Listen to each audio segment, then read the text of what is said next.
Understanding, knowledge, is totally different from information.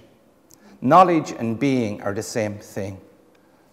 So understanding and being are the same thing. And even though that might sound a little abstruse right now, but hopefully we will be able to unpack that for you as the weekend goes. Understanding is unconscious because it's being. It's the potential for relationships within you, a potential for connection that's within you.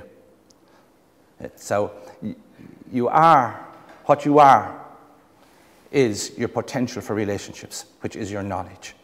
So understanding is indeed prior to consciousness. It is part of your being. And something else you said, David, which I thought was really important, is that this came about as a result of effort that you were making in your studies. You don't understand anything unless you put effort in and struggle to some considerable degree to go as far as you can using your brain and your normal methods of approach to things. You have to really push that until suddenly new patterns slot into place, a bigger context, and you can sort of step back and see a bigger picture. But that only happens if you make an effort. If you don't make an effort, it never happens. And with that effort, the understanding can become real understanding, becomes part of your being.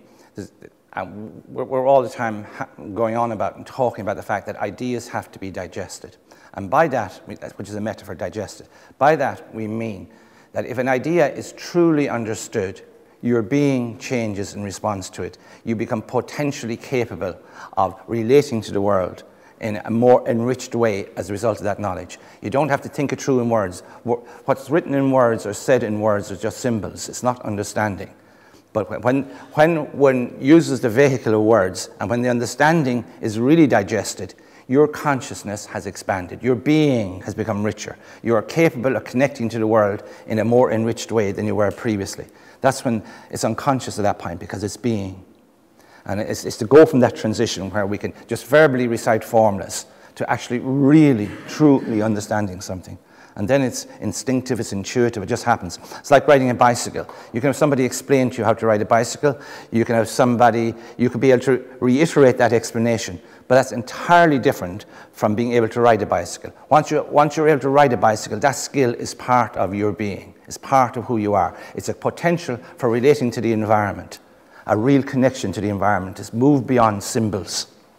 And that's what we're trying to do when we're really learning, to move beyond just holding symbols in our mind, words in our mind, to actually making the knowledge part of who we are. Wheresoe'er I may, by night or day, the things which I have seen, I now can see no more. The rainbow comes and goes, and lovely is the rose. The moon doth with delight look around her, when the heavens are bare. Waters on a starry night are beautiful and fair. The sunshine is a glorious birth, but yet I know, where'er I go, that there hath passed away a glory from the earth. Beautiful.